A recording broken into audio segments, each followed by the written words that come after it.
Patrick Bet-David is an entrepreneur and runs the YouTube channel Valuetainment. In today's episode, I talk with one of my good friends, Kai, who has actually worked for Patrick Bet-David and has the experience firsthand what it's like to work with someone like that and all the ins and outs about him. So let's go ahead and get into today's episode. Okay, so this is like your first, what have you done a podcast episode before? Yeah, so the only podcast episodes I've done in the past have been on the PBD podcast itself, actually, where we've talked more business, politics, pop culture, and not necessarily as much covering kind of my backstory and working with Patrick Bet-David himself. Yeah, so I remember because you were on like the PBD podcast. Yeah, so the first 100 episodes, I was kind of in the background there on the computer, helping out with the research notes prior, and then also managing all kind of clips and stuff on the back end. And then there were a couple times where I'd sub in and kind of be in the discussion as well, a lot more, but mostly just kind of in the background. But from a guest standpoint, you've never been, like, besides like obviously his network, you've never been on someone else's podcast? No, I haven't done any other like public podcasts like this. Okay. I've been approached with a few, but I've always kind of been like, no, I'm good. Like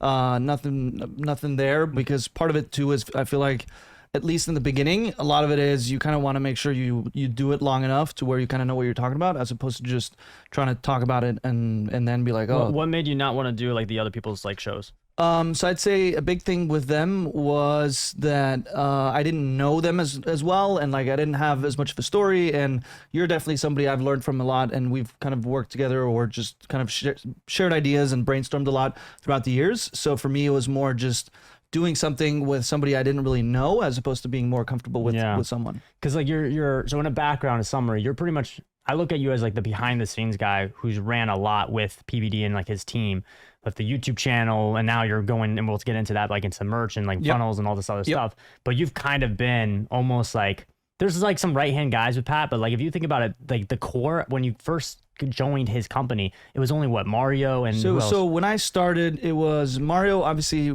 who's worked with him for 18 years now, which is like he's the actual right hand guy. He's his second brain, I'd say. He kind of can predict where he's going and get ahead of it, and he's his go-to on pretty much anything. And then after that, he has, in different companies and different projects and stuff like that, he'll kind of have other go-to people. And in some of the content, at least specifically for the YouTube videos and stuff like that, I was that person for quite a while. And then now we've kind of built up the team and stuff like that. But for reference, when I started Valuetainment, I think there were like, I was one of the first employees that kind of was brought on full-time to do Valuetainment.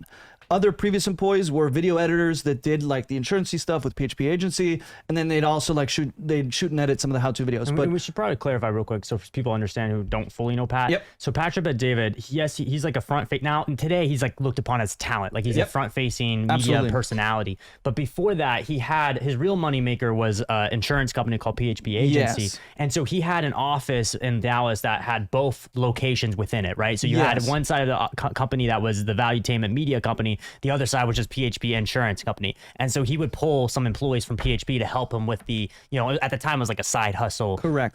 Yeah, absolutely. It started off, obviously they did the PHP insurance agency, which he grew to be very successful. More than half of his square foot of office in the US, 49 states plus Puerto Rico. They've grown to now, I think they're north of like 40,000 insurance agents, which are licensed, meaning they've passed the exam by the state. They're fully like everything's up on that end. So that's definitely grown like wildfire. I think the big thing people like will understand, because like people who's not in the insurance world doesn't understand what those numbers mean.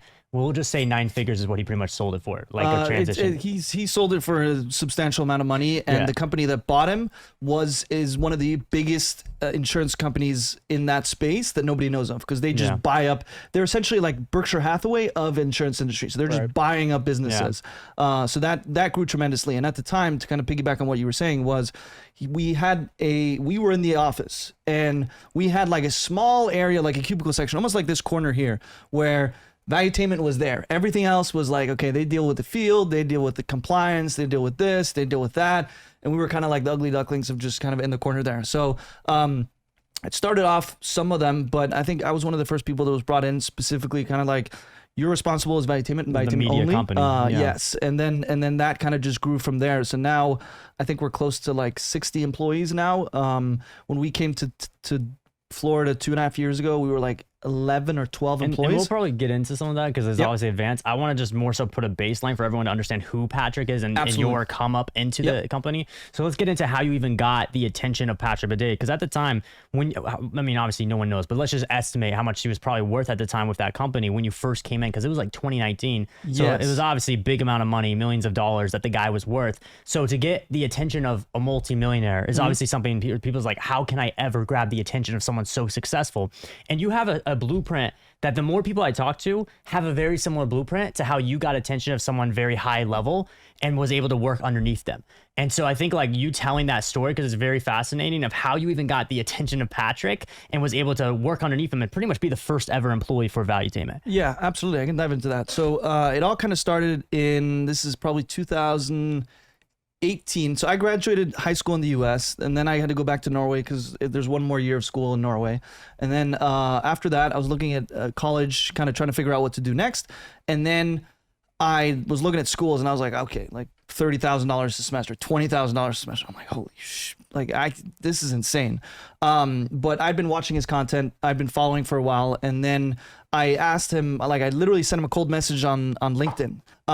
Is college worth it or not? I know you've kind of publicly spoken about it, but then I also said, I'm not trying to be an entrepreneur. I'm not trying to start something right off the bat. I just want to work my way up in a company and try to figure something out. And then it went a couple days or weeks, I don't recall, but he responded back. He said, hey, absolutely, no worries. He said, I actually wrote a book on this called Drop Out or Get Schooled. So then I prompted like response, obviously, thank you for the response, this, that, the other. I bought the book, read the book, and then in the book there was a quiz that from 1 to 5 you drop out, from 5 to 10 you you go to school. Guess what number I got? 10. I got 5. So in the middle. So it was like 5 to 10, 1 to 5 stay. Sorry, pause. You say 10? He said 1 to 5. This motherfucker's not even listening. No. It's 1 to 5, stay in school. If you get 5 to 10, drop out. Yeah. So I got 5. So I'm like, all right, PBD, I got 5. Like I'm in the middle. And then we went back and forth, and then it was kind of more just trying to learn. And the thing with reaching out to people is you want to make it very easy to answer. Right. You don't want to confuse them. You don't want to give it a long story of like, now they have to spend time and energy to figure out, oh, what should I say? And let's pause with that. I think that's a good point. Most people, when they text someone they look up to, they make it way too long. And I found if you give a short paragraph, like 2 sentences, and you try to make it as condensed as you can, you have a higher likelihood they will get back to you. And the second thing, real quick, how many, you don't know, probably remember, but if you had to guess, how many followers or connections he had on LinkedIn do you think? I don't recall at the time, but I know that the YouTube channel had not passed 1 million. This is probably, I'm thinking this is September 2018 probably. Okay. So like, would you say his LinkedIn was close to his lowest follower platform, you think? I don't necessarily know if it was the lowest, but what I'd watched was Tim Ferriss. I'd watched like how he talked about cold outreaching to people. And with LinkedIn, you could, like, if you signed up, you could get 5 in-mails, which is basically like it jumps almost to the top of the DMs. So I used one of the in-mails to send to him, and that kind of opened the conversation there. Got you. Okay. So, but like the way I usually do it, the strategic way I do it is I look at what platform are they using and what has the least amount of followers, because it's the least amount of noise. Like if someone reaches out, like my Instagram has the most followers. So if someone reaches out to me on Instagram, chances are I'm not going to see it. Right. And so like for you, did you look at it that way or no? I didn't necessarily look at it that way. I just saw the different platforms, and then because I reached out on all of the platforms pretty much. I sent him emails, I sent him LinkedIn, Instagram, kind of all over the place. But the thing with LinkedIn was I also saw that as more of like a professional platform in a sense, where it's kind of maybe separates as opposed to like sliding into the Snapchat DMs like, yo, bro, hook it up. Right. So it was different on that end. Okay, cool. So you reached out to him, he reached back to you, you told him, okay, pretty much you're supposed to drop out. Is pretty much what the calculation came down to? Yeah, so the calculation was you could go either way. Because for me, it was like, I've always heard, watched YouTube, and I'm sure with you guys too, is if you're trying to be an entrepreneur, absolutely, unless it's like a doctor, lawyer, this, that, and the others, get out. But for me, it was like, I don't really have anything I'm trying to do. I just want to get into that space, get into the place where those people hang out, and then learn, and then kind of grow from there. I mean, even to this day, I'm not 100% sure what I want to do long term, which I'm pretty sure even with you guys, it's more of like you just get surrounded by the people that kind of think the same way, and then opportunities come, and like you learn things, you collaborate, new things come out, and you pivot and adjust kind of as you go. Do you think, because I'm noticing it nowadays in social media, especially recently, because when you and I met each other in 2019, social media wasn't as big with entrepreneurship as it is today. Like you see Lambos everywhere on when you're scrolling. And I feel like everyone has expectations so high that by 30, they need to be a millionaire. Otherwise they're failing at life almost. And that really is a real expectation people believe in their head. Yeah. But for you and I, we didn't really know what to do with our life. We just went, not with the flow. We had a little bit of a plan, but we went with the flow enough to be like, all right, whatever opportunity comes at my door and I know is a good opportunity, I'm going to maximize it and take advantage of it. No, absolutely. And for me, I think that I didn't know exactly where I wanted to go, but I was like, I want to go this direction. So I'm going to move myself that direction. And then as I get closer, maybe I'll kind of almost like on a video game with a map, like Assassin's Creed, where you go into the new location and then it reveals the map. So I was more, I want to go in the direction of something in the business space, something in the entrepreneurship space. I don't know what, but I'm going to go there. And I mean, that's kind of my journey with Valuetainment too. I don't even think there was a title in place of like what I was. And I just started with, hey, here's a bunch of work, do it, come back when it's done, or let me know if you need help. And then I was like, okay, you did this, now keep doing it. So on a weekly basis, you do this. This is your responsibility. And then that kind of just layer upon layer, year after year, has kind of just added up to where now, you kind of know a lot of the different aspects of the business, and now, especially where things are at, it's starting to specialize more where you need to bring in people who know specifically. But in the early days, you just got to figure stuff out and like move it in the right direction. You know, and one thing I always talk about with like the younger ones too is like nowadays I always explain like having goals is good, but you shouldn't have a goal with a deadline. I don't believe in that anymore. The reason why is because otherwise you're going to have expectations that's going to be let down and you think you're underperforming when you're probably not. So for example, let's say, oh, I want to be a millionaire by the time I'm 30. Well, what happens if it's 32? You're going to be disappointed because truthfully, most of the money sometimes comes within the last 2-3 years of the work being done, right? And so the problem by disappointing yourself like that, you might give up sooner than if you kept going and you would have actually achieved it just a little bit later, right? So what I always explain is it's better to have expectations of yourself when it comes down to habits, which is controllable, versus results, which is not controllable. So for you, and we'll get into that, but I'm pretty sure you, like, you know, obviously I know you, your habits was outperforming pretty much everyone you could and being better of yourself every day. And anything that came to you, like you wanted to do the best you could at that. And every day you woke up, no matter how you felt, and performed. And like, that's a habit that carried on and compounded over time. Even if you didn't fully know where you were going, that's a habit that led you to the end result. Absolutely. And I think for me, kind of the way it was broached and the way I was brought on was we had a conference that we were talking about earlier too, with the Vault conference, which was in May. I was brought on in June. And the condition was, hey, we'll bring you in, you can help out with this, and then we'll see where things go from there, right? So if you perform, you do your part, we'll bring you in and it'll be more full time. But until then, like, let's kind of test it out and see how things are. So for me, I knew that moving there, as long as it was something that was within my power, meaning outworking, outgrowing, outlearning, out-improving, and outlasting, I knew I have the job. Like, it's not even a question. Yeah. For me, it was more, I can't control if his insurance agency like collapses or something like that, and then suddenly he has to reprioritize and he doesn't have time for that. Right. But I knew as long as it's on me, I'm going to make sure that I'm not only staying there, but I'm growing and moving up and moving forward, because that's something I could control. So let's go back real quick, because now we're talking about you actually getting the job. But let's go back. So you reach out to him, whatever. All right. So let's talk about how it kind of shifted into the conversation of you flying out to Dallas to meet him. Yeah, absolutely. So I reached out, we went back and forth. I read the book, I responded to him, kind of, we were going back and forth, and everything he had said had lined up to where, yes, you can work for someone, and yes, you can move your way up without having to go to school. So then I was like, okay, he's set it up. Then I was like, the ask, because a lot of people are afraid to ask. I mean, I'm sure you'd be surprised of how many people say yes if you just ask and you're friendly about it and stuff like that. Now, however, people say yes, but you also got to be consistent and the follow-up game. Him and I were going back for almost a year and a half before everything kind of fell into place. And with that, I was supposed to do an internship with him over the summer. And then, like, I kind of got a thumbs up. We'll try to make it happen. We'll have to see with the schedule. But with him, his summer schedule is insane. I mean, now his schedule is insane all the time. But especially back then, he would do something that they called a jet tour, where they'd fly around the country to the top performing offices. And, like, they had trips, and, like, it was a whole, like, back-to-back. So initially, it was supposed to be a 3-month internship. And then, like, we were trying to figure out calendars. It didn't work. So then I was told basically first, yes, you can come do an internship. And then a couple months later, I was told, okay, it might not actually work. So then that was kind of like the second letdown on that end. But then that's where I also decided where I'd read a book called Conspiracy by Ryan Holiday, where they talked about a guy who basically kind of pitched Peter Thiel. So that's kind of where the idea came. And I was like, okay, if it's up to me, I responded in the email, like, I appreciate the time. I appreciate you even considering this.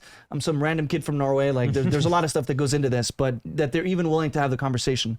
So then afterwards, I responded with, hey, I'd like to fly out in the end of the summer, kind of once things settle down a little bit, have a meeting, present some ideas on where I think we can improve valuetainment and have it grow. Mm-hmm. Then the response was kind of like, sure, let me know when you're in the area.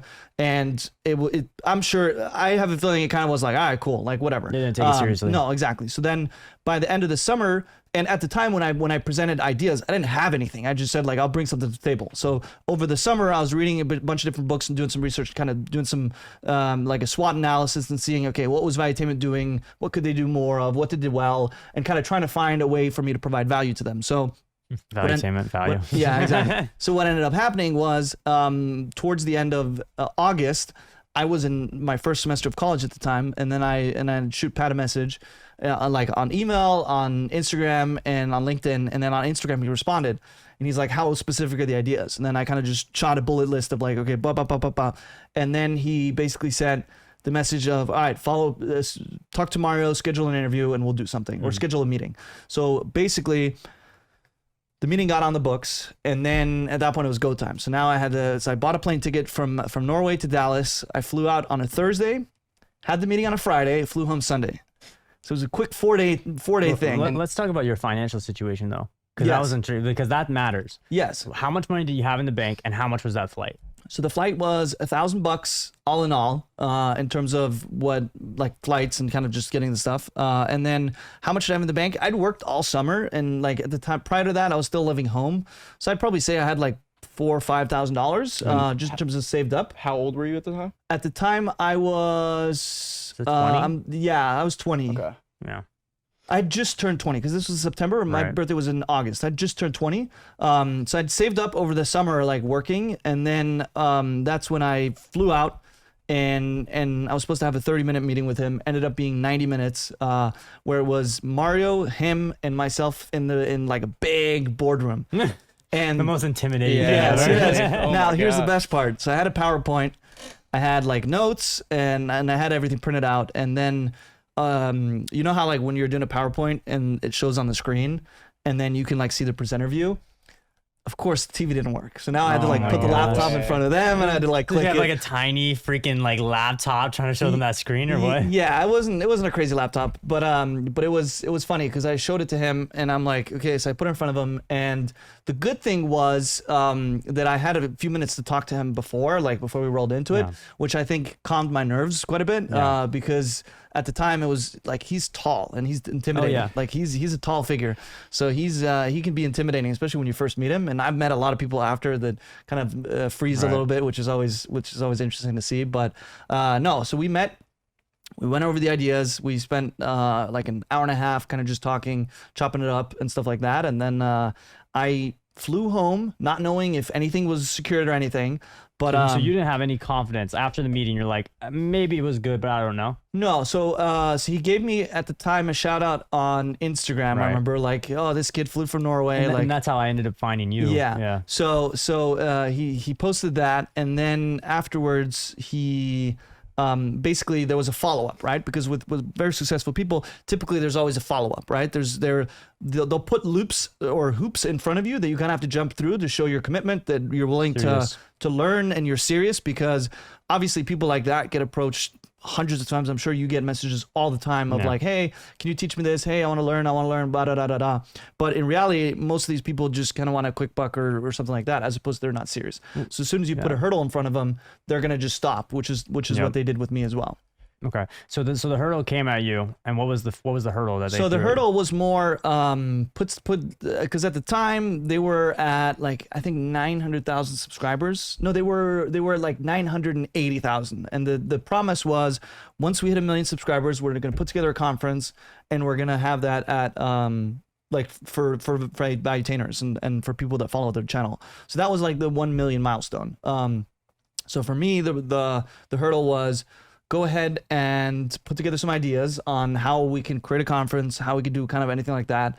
And I went home thinking, because at the time when I was in school, I had midterms. So I was studying for midterms. I actually had to leave during midterms and like push some of them back, but that's a different story. And then I was putting together the PowerPoint. And the PowerPoint, I think, was like almost 30 pages of like slide decks and ideas and stuff like that. So I remember getting to the meeting and thinking, okay, now this is the last step. Like now after this, I can relax, I can go home, I can finally like sleep and not be up till 2 a.m. in the morning working on putting stuff together.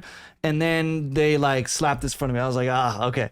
But then I was like, all right, but I'm gonna still do my part and make sure it's as good as possible, because going back to it, as long as it's on something that I can control, I wanted to make sure that I did it correctly and that I did everything in my power. And by the way, most people in this situation be like, wow, they give me so many obstacles. I'm not even getting paid yet. I'm not even having a guaranteed offer yet to even come to Dallas, move here and work with them full time. In this situation, most people are like, why am I doing free work for them? You know, I don't even know if this is going to work. And most people would quit, which is what they want. It's all an objective that they're, because remember, people forget how much applications Pat, me, and so many other people who have a following will get of people wanting to work for us for free, but reality is it's not, right? Yeah. There's always a catch. And so we have to create all these barriers and make it as hard as we can for you, because we'll find some good gems that push through no matter what. So what's in control isn't, you know, their decision making. That's not in the control. But what can help the decision making is having high standards, which is what you notice, having high standards and taking advantage of whatever gets put in front of you and trying to do the best out of it. Absolutely. No, there's no doubt about that. And I think that for them to, and I've had conversations with him later on too, of like, okay, what was it that made me kind of come through? Like, what were the aspects of that stood out? Because, and he said, obviously, like in terms of just persistency of like, a lot of people will do that one first thing, and then they'll do the second thing, and then they'll do like the third thing. But every time, like more and more people drop off to the point where like there's almost nobody that comes through. And even to this day today, there's a lot of people that come around, they come in, like they'll start at the company, they'll start very hot of like, oh, I'm gonna do this. They come in like setting the expectation here, get hit with some resistance, and then it just crumbles from within, as opposed to being more like, all right, I'm gonna start here, I'm gonna just work continuously. And when I started, even after I moved to Dallas, I didn't know if it was paid. I didn't ask. Yeah. I was more like, you didn't ask like how much you were gonna make. No, I did not ask. They said, were you scared to ask that, or what was it? No, for me, I knew in my mind that I was already going to say yes regardless. Yeah. So it really didn't matter. $2 an hour. It really didn't matter. Yeah. So the way I looked at it was, I've gone this far. I followed up for a year and a half. I have flown out to Texas. And for me, the big thing was, okay, the backup plan was always go to college, which college, say 20 grand a semester or say 20 grand a year, that's still $80,000. So I was like, okay, I have $80,000 I'm saving on not going to school, which means even if I have to work for free for 2 months, that's not going to cost me $80,000. So at that point, everything was measured up towards that. And the way I looked at it was, it's a lot more of a risk not going all in on this, because that means it's going to be like $80,000 to go to school and figure out everything else afterwards. Yeah. I think we almost need to take a step back here and just understand like how, because to me and Caleb, it makes sense, right? Like you're a 20-year-old kid, kind of broke, just like taking a chance on your career. Like really, like you started at Valuetainment below 1 million subscribers, where, I mean, how large are they now? Now on the main channel, they're almost 4.5. And then we have multiple other channels that spiraled anywhere from 100,000, 200,000, 500,000.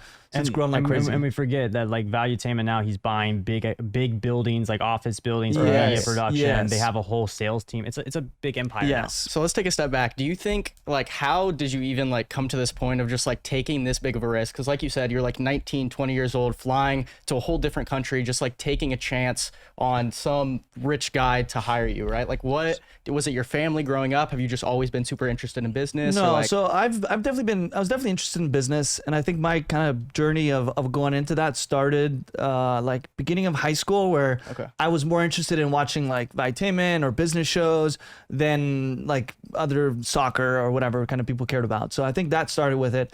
And going back to the risk factor, for me, I kind of flipped it on its head, and everything was like, I had no risk because I had already gone to the worst case scenario, where my plan was, okay, say I go there, say he's a scammer, say I don't get hired, say they exploit me or whatever you want, right?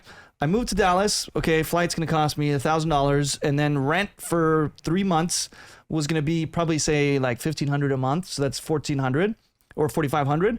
And then I'm going to move back home.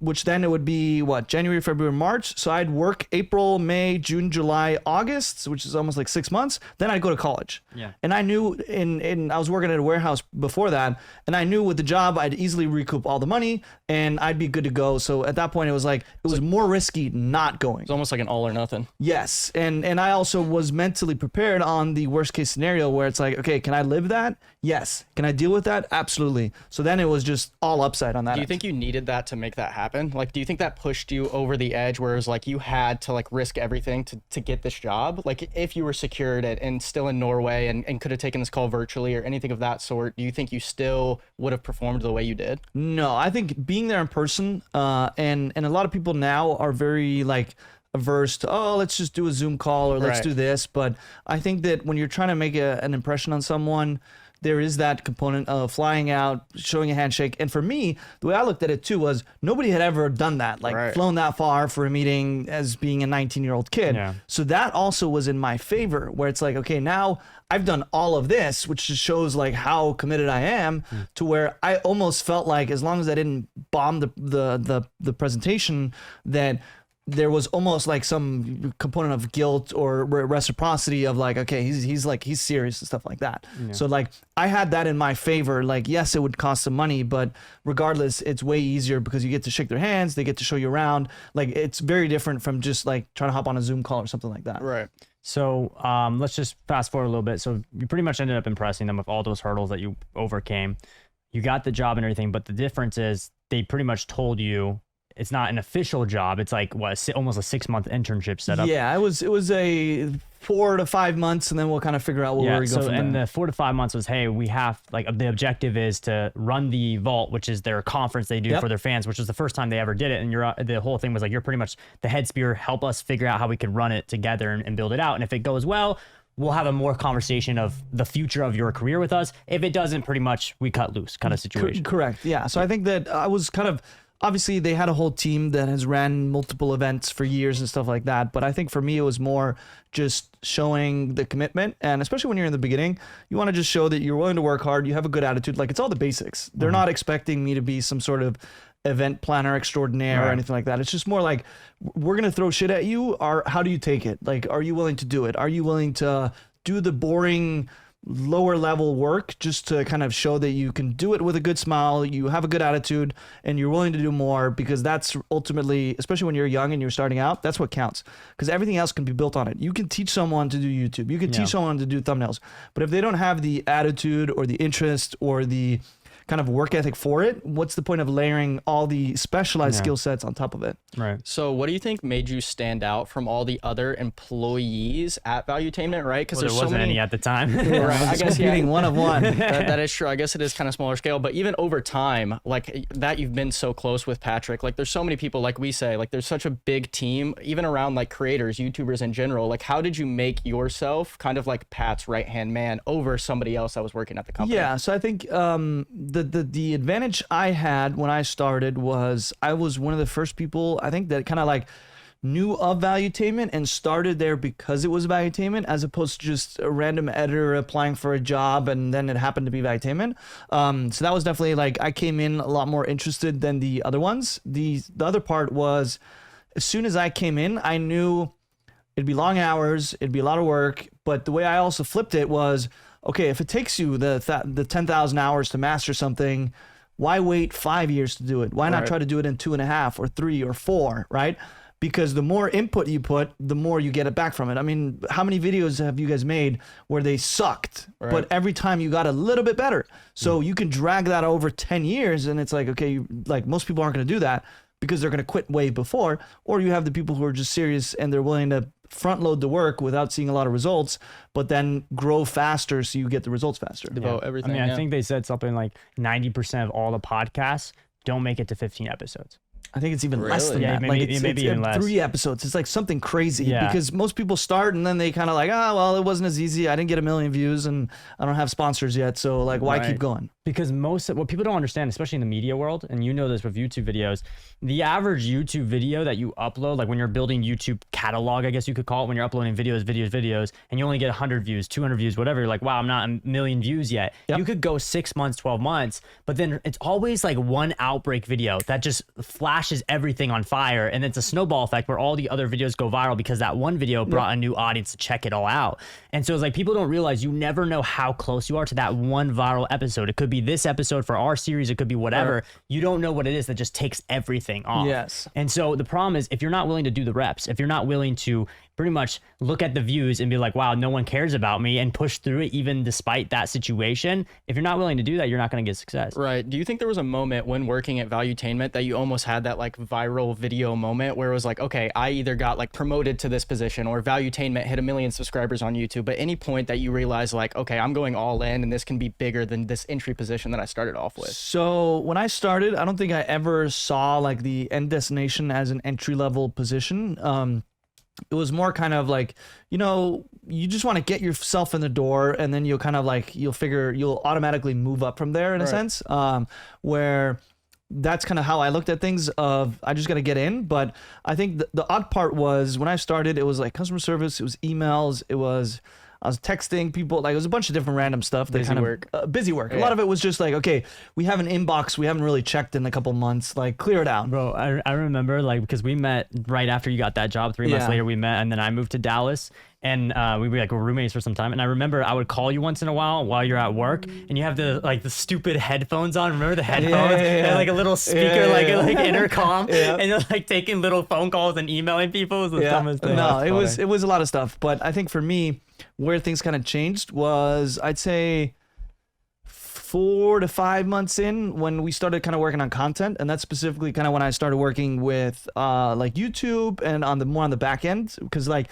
the busy work was kind of squared away. I was helping that, doing that. And then there was excess time where it was like, okay, come up with some ideas for videos and stuff like that. And then that kind of is where I think things really started to got like a kickstart, because I was coming up with some good ideas. We're working on some content, and it allowed Patrick to not only use less time in terms of pre-production, so like I made his life easier, and from there it kind of grew. And then obviously there was a lot of ideas, and then some of them started getting a lot of views. And then I think the first couple we had that did really well were like the China trade war was one that did really well, got a couple million views. And then from there we kind of just spiraled a little bit of a different direction, of instead of going very like 10 points of this or very business, we kind of went a little bit more into like the socioeconomical issues of like Iran, almost political stuff. Yeah, like not necessarily political, because it was very like, why is this happening, and then the history of it, but then also looking at what is that impact. Right.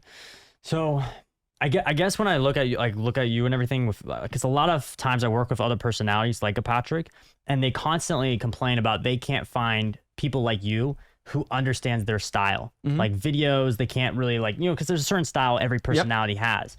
So what I know for you, because when I work with you, everyone in Valuetainment, almost because you have the history of Pat, circles around you to get your input before they pitch it to Pat. So like, it seems like everyone knows that you almost have a pulse on like a little bit of what Pat would want for content style, because you worked with him for so long. Yeah. So what allowed you to develop, was it certain systems, the way you studied him, that you wrote down later to remember of just how he will respond to certain ideas? What gave you the ability to know a little bit of what Pat wants to help his life? Does that make sense? Yeah, no, absolutely. I think for me, the biggest thing was I'd watched most of the YouTube videos. So like I kind of knew the cadence and the topics and stuff like that.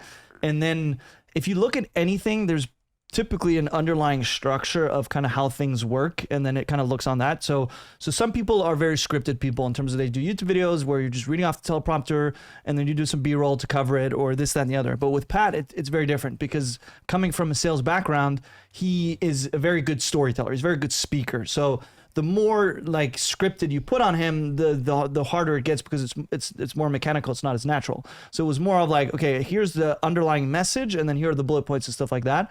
So I think just having watched all the videos allowed me to kind of have an understanding for it, and then also being very attentive of if you go this direction and he likes a lot of the ideas, then you branch out a little bit and you see what he doesn't like, and then you kind of you limit the scope of where you're going, right? So you kind of start by moving in the right direction, and then you see as you go, like what are things that don't matter, and then what are things that do matter, or like what are things he does like or they don't like. So you kind of adjust their style, because I think that's the most challenging part, especially coming from one creator to another one. Is like they're very different in terms of the process they do things, in terms of the way they present things, and also in the way the audience is, because it doesn't necessarily overlap. So what's kind of like, I think the big thing people would want to know, or they need to know, is like the pressure, because obviously we talked about the come up of how you even got in there, and there's a lot of pressure, but people think that then the gas is just easy. Like afterwards, it just becomes easier. Now that you're in, it's locked in, you're good. You can kind of ease off the gas a little bit and just take care of the work.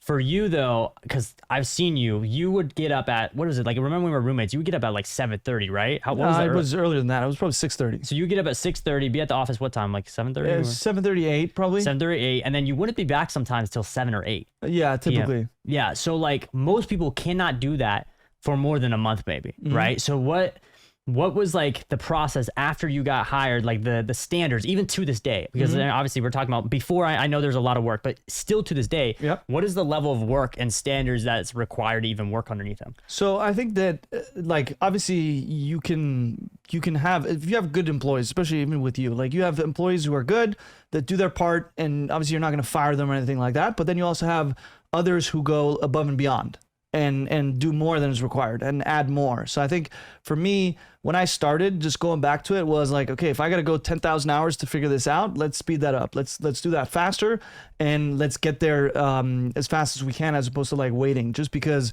other people aren't doing it, and therefore I shouldn't do it. Is like, no, if other people aren't doing it, then I should be doing it, because that's what gets me to where other people are. And I think especially for me, being at Valuetainment and seeing how Patrick Bet-David was working, how Mario was working, and really them leading from the front, where it's like, okay, if the CEO's here till 8, why am I leaving at 6? Like, what am I in a rush for? He's made it. He has the money. He knows what he's doing. I'm trying to figure it out, which means I'm doing the same amount of work slower. So absolutely I should be there, because it's going to take me more to do something compared to him. So if I'm doing half of the workload that person's doing, what makes me think that I should be leaving early or coming in late or anything like that? So for you, what is kind of like the I guess the goals that Pat has and everything in the company, right? Because I'm assuming I mean, first off, let's actually go to this one, and then we'll get into that. I have a better idea, because I think this makes more sense. Because you're working that much, I did notice, what is everyone has a question, what is the life balance? So work-life balance, because I'm assuming there's not much of a life to be had when you're in that phase of working that many hours. So first talk about that, and then I want to transition to what motivates you still to this day to do that? Because I mean, money isn't even the factor anymore, right? It's simply like, there's got to be a vision that Pat has. There's got to be a dream that Pat has for everyone in the company that even makes you want to keep going like you are. No, absolutely. I think that a lot of people talk about work-life balance, and I don't see it the same way they do. For me, it's I think you have phases or seasons of life where in some seasons you work very hard, in other seasons you don't work as hard. I think that for me, on the come up, you should be working twice as hard because you're on the come up, like by definition. So for me, it was more of, I looked at it two different ways. You have the people who are our age, they party, they do this, that, and the other, and then they barely get their career off the ground in their late 20s.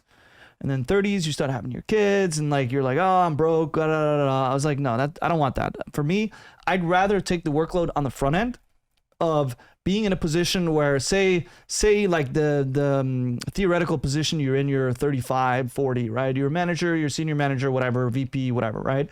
I'd rather be in that by the time I'm 26, 27, 28, and then have even more, because once you start, and I'm sure you guys are very familiar with this too, once you start something, you have no leverage. You got to do all the work. You got to do all the thumbnails, all the videos, all of this, that, the other. Then you get the ball rolling. Then you kind of start having leverage. You can get other people to help you. You can spend more money on software that can speed things up and stuff like that. So in the beginning of your career, you have no leverage. Your work is your only leverage at that point. So for me, it was very important of, let me work as much as I can, as fast as I can, as early as I can, because then once I start getting leverage, I can have two options. I can let my foot off the gas, or I can utilize that leverage to do even more, because now you have the money to hire people, to get the resources and stuff like that. So for me, it was just a mindset shift of looking at it and being like, okay, this can take me 10 years or it could take me 5 years. What do you want? And I was like, okay, I'm perfectly fine with getting there in 5 years and sacrificing stuff on the front end, because that could put me in a better position later on for the stuff I want later in life, and not have to worry as much about being on the come up of my career or barely getting things started or scraping together things because I don't have the money. So for me, that was very important. Second part of your question, what still drives me? I think absolutely that coming to Valuetainment and starting there, I had an idea of what it was. And I couldn't have, I saw the tip of the iceberg, and then there was the rest, the mountain of the vision and everything that was beneath it. And that's kind of what's kept me going and what fires me up, because as big as we are today, we have barely started. We're like a speck of nothing compared to where it will be. So I think that motivates me a lot, and knowing that I can contribute and be a part of that in the long run. And not to mention that, again, when they're leading from the front, I mean, it's your job to keep up, right? And both Patrick and Mario are very adamant about, here's the vision we're going after, here's what we're trying to do, and we're not going to wait for people. Either you keep up, you move faster than us, or move at the speed of us, but we got places to be and things to do, and if it's not you, then we need to find somebody else who can bring in and help on that end. And I remember us talking about before too, is like about that work-life balance side of things, of like, why are we sacrificing working so hard and sacrificing the ability to, like, right now we could have been in college just partying up with friends or whatever, so why sacrifice that for this, where you have to work, put your head down, whatever? But I think what people forget is, like, my intention since the beginning, I was like, look, if I work hard now, in the next 3 to 5 years, there's a big chance that I will be friends with some of the biggest celebrities, biggest YouTubers. My party would be twice a year. Right, twice a year at a nice, instead of party every weekend, yeah, it's less, but it's still gonna be twice a year, and we're gonna party with the biggest celebrities. Here's the other thing on that too that I'll mention, and because when I was in Norway, I used to party a lot. Like, I used to party a lot. You still do. What are you talking about, bro? Yeah. When I go back to Norway, I go back to like 2 weeks a year, and I make sure to catch up.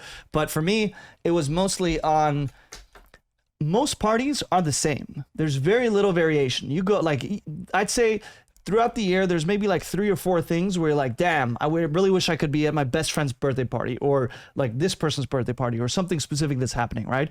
Most of the time, it's just like same shit, different day.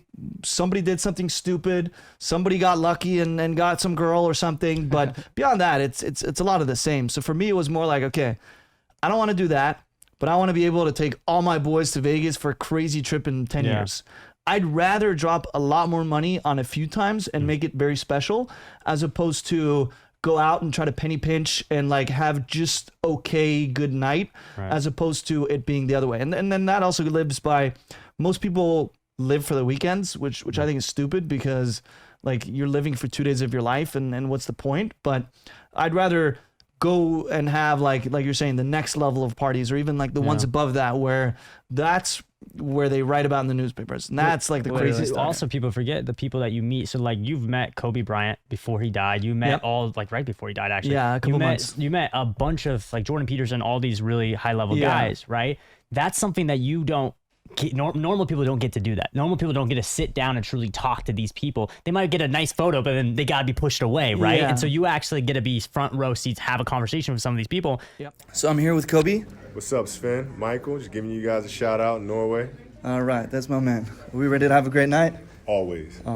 That's priceless for a lot of people. No, I think it's priceless, and it's also definitely raises your identity in terms of your first time seeing somebody, oh, he's super rich, or like, I'm so nervous. And that same thing happened with me when it started, but now it's like, obviously having grown the brand the way it is, like you have a lot of superstars or A-list celebrities that come in and stuff like that, but it's very like, oh, nice to meet you.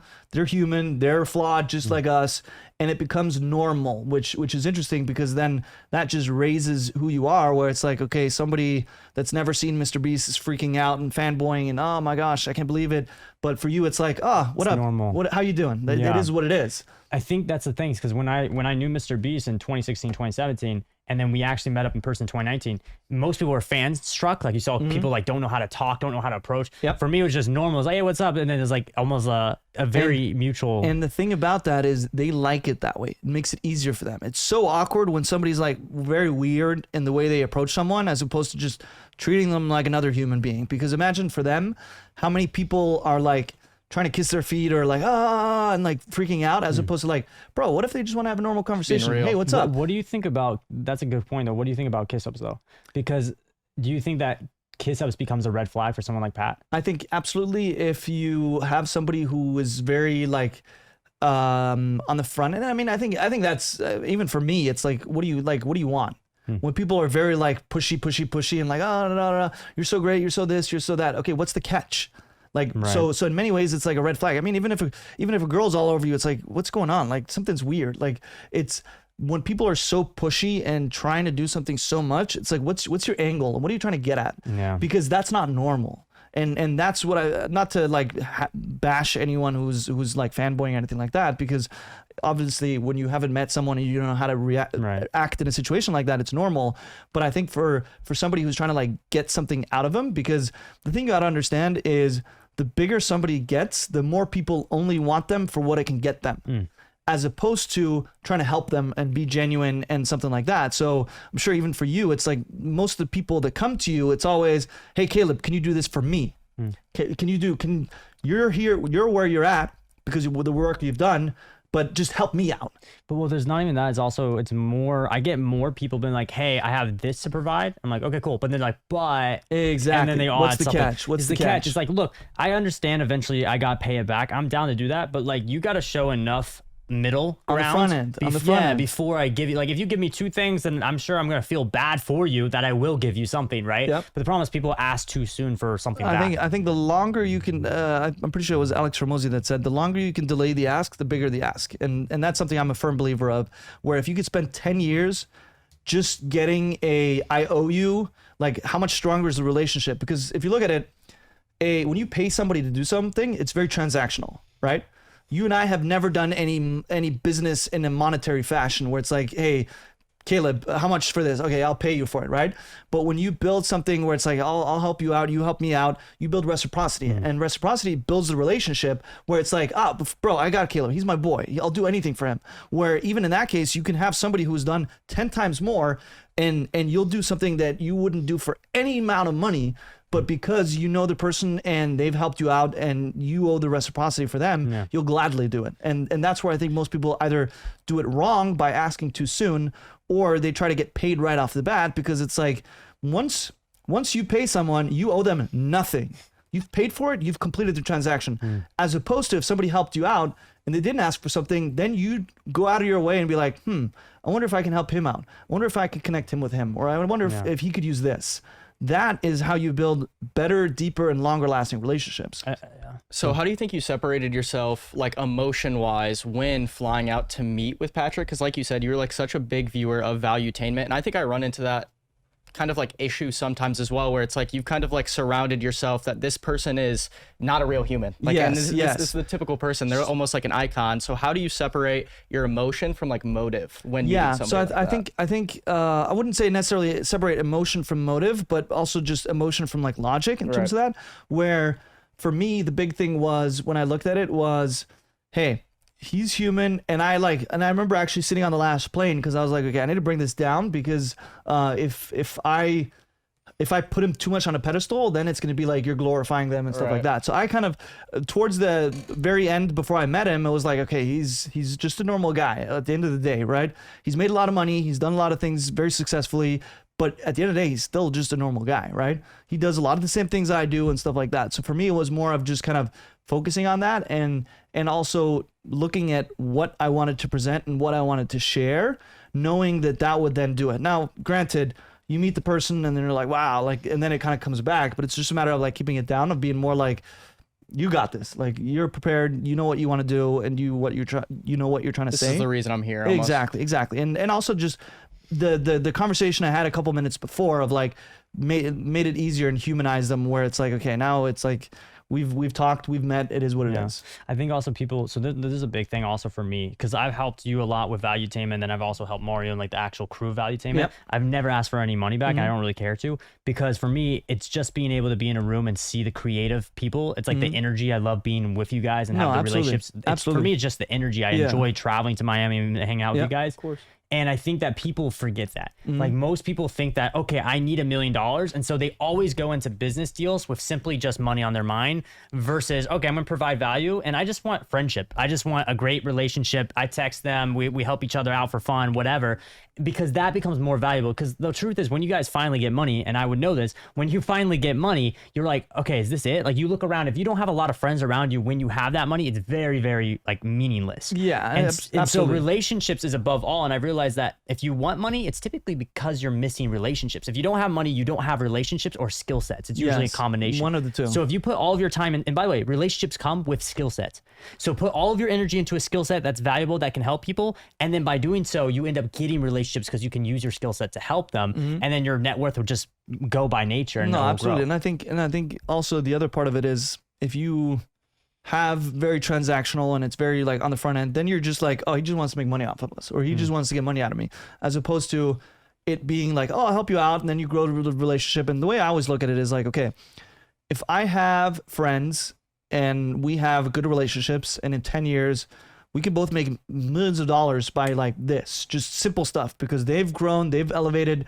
Our trust, my trust in the person, their trust in me is like, okay, game, we're doing this. All right, enough said. You don't have to be like, okay, what are the terms as specific? Now, granted, you want to make sure things are properly done when they're done, but the trust and the level of just being on the same page and knowing where the person comes from, I think is much more important. And if you grow long enough and the people in your network grow long enough, you're not talking about making $1,000 on a transaction. You're talking about hundreds of thousands, if not millions, where it's like, okay, done.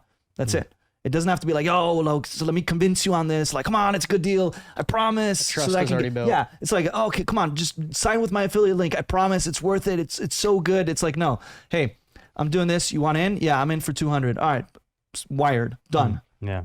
So kind of piggybacking off that, I want to get a good understanding, because I think we've kind of talked about how you started off at Valuetainment, how you kind of had to go through like the rookie hazing phase in a sense, right? So as you built that trust with Patrick and just like the whole team in general, over time, how have your kind of like job roles changed? Yeah, so I think for me, job roles have changed a lot, pretty much every year and a half or so, where things have just kind of leveled up, because Patrick David himself doesn't really have, I think he has some college classes.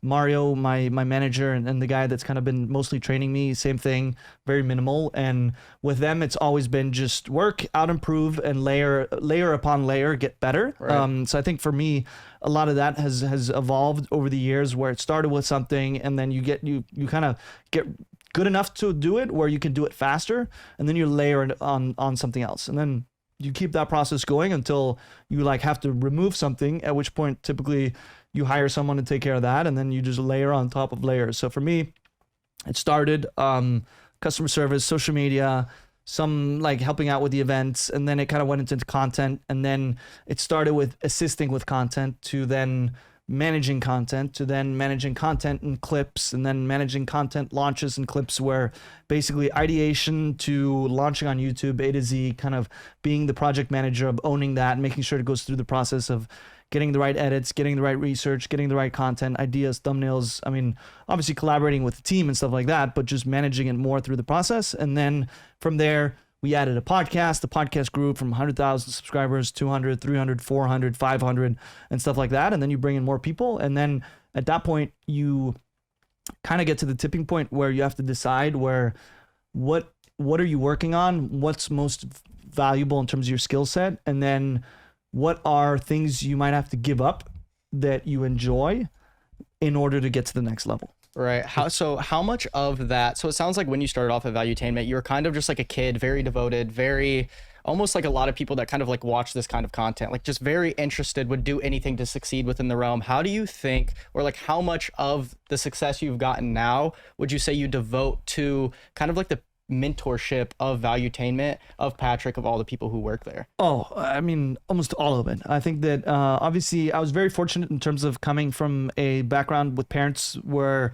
you were expected to do your part to contribute in a team effort, but also to work hard and to get to your goals. I think that I wouldn't say I struggled in school, but like I had mild form of dyslexia, which meant it was harder to read and like things would take longer. So in one way, my memory kind of probably picked up for some of the slack where I could memorize stuff, but also when you're willing to work twice as hard for half the results, then you kind of ingrain that. So I think that gave me a solid foundation. So when I came to Valuetainment, it kind of fit right in, and it was a very smooth transition. Now, having said that, being in a high pressure environment where you're forced to level up is very uncomfortable. It's very challenging. It's nonstop, but oh my God, how fast you grow. It's insane. Literally. And the way I say it, if anyone ever asks like, oh, what is it working like with a high performing person or a YouTuber or specifically a Valuetainment, I'll say it's kind of like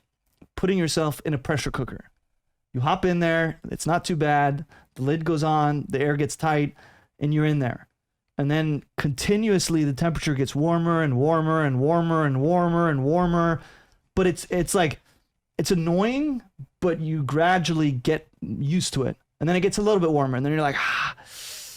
And then you take a deep breath and you get used to it, and it continuously goes up. Then you go on vacation or you go on something else where you pop out of the pressure cooker. And that's when it gets crazy. Because then you look around, holy shit, like people live like this is how it is not being in that environment. And then I think for some people, it's going to break them and be like, oh, this sucks. I want to do this, that, and the other. Yeah. But for other people, they're going to be like, I can't wait to get back in. Right. I think that's what I've experienced too. It's like, because to have big success, you have to have high standards like that. Yes. In the moment, doing the work, it sucks. And you're like, and every day you're like, why am I even doing this? Like, why don't I just quit? Why don't I work a normal job? So much easier. Get home at 5, meet a nice girl, whatever. You go through this whole thing, but then when you actually try to live that life, you're like, this is boring. I can't. This is not what I want. This is why you meet the average person doesn't have their life change. They only change their life every 10 years. The average person, but you and I, every single week, it's something new for us. Yes. Like we always call each other for like 2 weeks like at a time. And then I'm like, so what's new with you? It's like everything is different. Oh, well, there's 10 new people in Valuetainment. Oh, we fire 5 people. Like, I'm like, there's so much happening every day. And the same goes for me. It's like, but that's the life that actually is fun, but it's a lot of pressure. And so if you don't get used to it, if you don't feel, by the way, it's normal to want to quit every day. I think that's something we should clarify. Yes. Like, it's not that you went into this, and still to this day, I'm sure there's days you're like, why am I doing this? So it's not that it's all pretty and great and you got this figured out. No, every day, sometimes it's a battle, but you push through regardless. Exactly. Sometimes it's just a matter of getting to the end of the day, getting to the end of the problem, especially when you're in a horrible place where things suck and you really don't know what to do. I think at that point, it's very important to know that, hey, just getting to the end of the day today is a big win, and just being able to perform and get through this project is a big win. But other days it's very exciting, and I think that a lot of hard work gets rewarded once you have a lot of fun, because the harder you work, the more fun you can have, but also like the more big fun you can have. And as I think we're getting resolved over here, it's definitely an important thing. And for me, it's always been a matter of like, I've always told people, don't quit because it sucks. Quit because you're done or you don't have anything further to add. So I see a lot of people that will quit on things and they'll be really relieved for the short term. And then they'll realize how they effed up or they messed up because, if I just would have gone a little bit longer, I would have become very successful or whatever. So for me, it was always, I'm never going to quit because it sucks or because it's hard. I'm only going to quit when I feel fully that I've given it my all and I have nothing else to provide. At that point, I will gracefully exit because then I've ran my course in that race. I think it's also people forget that like what drives me and probably even drives you is regrets. So like we're not in the moment.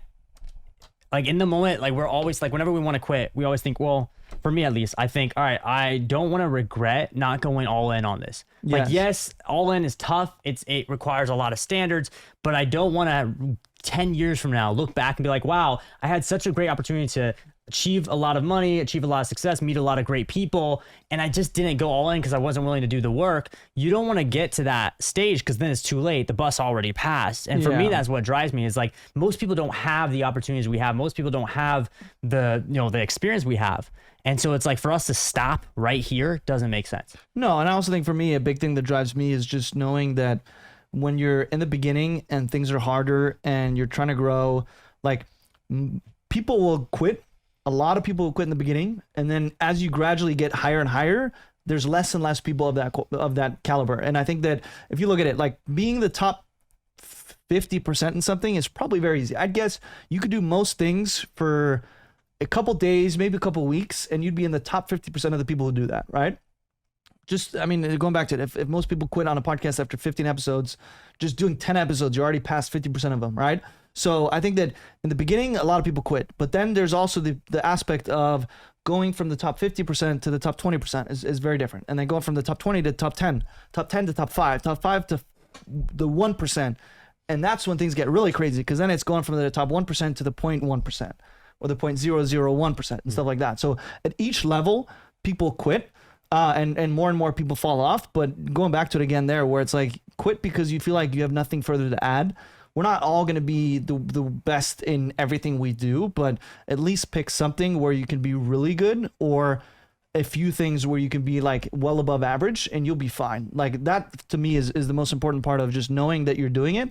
And then also knowing that you're stopping it because you choose to, and not because it's like it sucks there and then, because temporary pain, I don't think comes near long-term regret. So for you, if you could give some of your top tips to someone who wants to start working for a talent, right? What is some of the pros and cons? Because there is some cons, obviously, like we just went over. Like there's absolutely. I think what is something that you wish the older Kai to you today would tell that younger Kai before he even flew out to VT? So it's funny because I'll kind of veer off in a quick story here, and then I'll get back to the question there. I was talking with my roommate a couple of weeks ago, and I was reminiscing because I saw like, okay, this was like the 4-year mark since I moved to Texas, right? And I asked him, because he also now works at the company, and he's been there for a couple months now, and when I met him then, like we weren't super close, like we've grown closer, but I asked him, like, if I told you 4 years ago when I left school that you'd be working here, living in the US, would you believe me? And he said, absolutely not. And then he asked me, what about you? 4 years ago when you were about to leave, if I told you here's where you'll be, would that surprise you? And I said no. Because for me, I kind of knew what I was getting myself into, and obviously there's things you don't know, and you're naive in terms of like how you underestimate something or how you overestimate something. But in the grand scheme of things, I saw that when I left school and wanted to work for a creator or like a successful entrepreneur or anything in terms of that caliber, I knew that my outcome was, to begin with, the experience, the growth, the learning, and then the surrounding with the people who belong in that category. That was my first outcome. Like that was layer one of just being there. And that's definitely come to fruition and stuff like that. And then now there's obviously certain layers upon there and next levels and stuff like that. But to go back to, in terms of advice for the future, my younger self, I'd say that the most important thing you got to know is what's up to you. Take care of what you can control. Make sure that everything that's in your power, you do. And I would also say over deliver, but do it not for a monetary gain, but do it because that's who you are. There's an expression PBD uses where he says, if I could cash your word as a check, would it bounce? Where it's like, okay, I got you. What does that actually mean? I'll have it done by XYZ. What does that actually mean? Because if you say, I got you, crap, I forgot. I got you, crap, I forgot. Okay. Like then it's meaningless. It's worthless. Then you stop relying on those people. And especially when working with content creators or high caliber people, they're the hardest to get to meet deadlines. Yes, so they're hard on deadlines. In terms of the creative people, absolutely. But I also think that for somebody like Patrick on that end, they're relentless in terms of getting better. just because you did something once doesn't mean anything. You got lucky. Do it twice. Do it 3 times. If it's 3 times, now you kind of know what you're doing. And there it's also, okay, how do you layer upon, like stacking upon and stacking, right? There's a lot of stories of where we'll have a record-breaking month, and then he'll come in on the first day of next month and be like, okay, that's in the past. What are we doing this month? And that's where you kind of continuously get better, as opposed to just being like, oh, we had a record-breaking month. Let's take this next quarter off because we killed it. Like, no. Momentum is hard to build. It's very hard to build. It's hard to maintain, but then it gets even harder to grow and really keep it going. But once you do that, you can grow more in a month than you did in a year prior. You can grow more in 3 months than you did like the lifetime prior. So that's really where it comes down, where most people, they'll work hard, they'll get it rolling, they'll get it going, and then just as about to take off, they're like, oh, I did something really good. But no, you need to keep going, because then it's going to grow 2x, 3x, 5x, 10x in a very short amount of time, as opposed to kind of just peaking off and then like, all right, let's get back to it. Yeah, I think, is there anything you want to end it off with? No, I think only thing I'd end it off with in terms of like working with creators or working behind the scenes or anything like that is that, and I'm sure you guys can attest to this, anything great that's done is done in terms of teamwork. And I think that you probably underestimate how many people are involved behind any one thing or anything like that, in terms of like how much work goes into it in the preparation and the post and then improving it and continuing it. So I think that a lot of people today want to be the superstar or the YouTuber or the next Logan Paul or the next this or that, the other. But the reality is Logan Paul probably has 10, 20, 30 people behind him to help do what he can. And I think that you can get a lot of the upside and very little of the downside by working more behind the scenes or being a part of it, as opposed to being the person that puts their face out there or is very like upfront. So I think that to kind of reevaluate and know more what you're solving for, because if fame is ultimately all you want, there's a huge cost to that as well, in terms of just on the backside of the limitation of privacy and everything you do is on the microphone and stuff like that. So if people are fully going to go up and be upfront, you need to know kind of what comes with that, and also knowing the downsides of it and be able to handle it, because if not, you're going to be crushed. I mean, how many people have we seen grow up, become the next hot thing, and then crumble and burn? It's pretty much all of them. Exactly. Yeah, it's very hard to be like, the longevity is really, really difficult to pull off. Yeah, because you get to a point where, especially if you surround yourself with the wrong people and everything's a yes man and everyone's on the same page, and having that and being able to push back, because I think that for me it's not especially with somebody working behind the scenes, my job isn't to agree on everything that they want to do or to make it happen. It's more, how can I have that person prepared to do what they do, or how can I make them better by giving more opposition or challenging them prior, as opposed to everyone being like throwing out one title idea and all of us are like, yeah, it's amazing, as opposed to, no, it sucks, let's adjust here, and then you come up with something better, and then it ping pongs, and then at the end of the day we have something that's 10 times better, as opposed to if you just threw something out there and then said, we're all like, yeah, it's amazing. So I think that at the end of the day it's a lot of hard work and it's a lot of fun, but there's a lot of opportunity on the back end as well, especially as the creator economy is growing and people are really growing into that, and with that becomes a lot of opportunities for other stuff like that. I love how you stated that like whole challenging aspect. Like, it's almost like every time, from what I'm understanding, every time at Valuetainment, when you hit a milestone, it's almost like you set a new milestone. Yes, you raise a new barrier to. It's almost like it gives Patrick a new goal. Like, that's how he continues working. Obviously, in this case, he's the one that sets the goal, and like his whole thing has always been he always has 3 new goals to replace the old ones, right? But the way I looked at it is many ways of like, you know how iron sharpens iron, or iron sharpens sword. Right. It's kind of like being more that, where it's like and that's something I try to do with even Caleb or anything like that. If it's a business decision or something like that, it's like, I'm going to push back so you think of more, you look at it differently and stuff like that, because ultimately I can't make the decision for them. I can make recommendations, I can have suggestions, but I'd rather my outcome is giving them the ammunition to make a better decision, and or have what they decide to do, as like knowing the blind spots and kind of some of the limitations on that end, because that's how I position myself to help them get the most out of what they're doing on that decision. I think people don't realize most creators and entrepreneurs, the ones who are smart, they want people who push back in a polite way, but they want people who push back, because the ones who are just yes men, they are quickly not going to be employed by that person, or that creator will fall off in relevancy because he's not willing to take criticism to get better. Yeah, and obviously there's private criticisms and then there's public criticism. But in terms of publicly of improving and growing, that's the only way you're going to grow. If everyone's going to be on the same boat in terms of how amazing it is, then you as working with that creator is going to kind of put them on the fast track to go over the ledge, but then guess what? You're connected to them, so you're going to go down with that too. Yep. So it's more of like making sure that you're making them better, so that when they kind of lead the way and stuff like that, then it's a better decision. How overall. Possible you think it is now to become underneath some other creator or personality? Like, how easy is it now to walk in the door as a video editor, or your role, like almost like a YouTube manager, let's call it? Like, how easy is it now today? I think it's probably easier than ever, because more people are creating content and more people are wanting to kind of get a piece of the pie in the creator economy. And I think that good quality people are very rare in terms of that. Like, you can find average employees anywhere. They grow on the trees. You can find good employees many places too. But then you have the people who want to go above and beyond even from that. And in my experience working at Valuetainment and kind of having seen things, you see how quickly they separate themselves from the rest.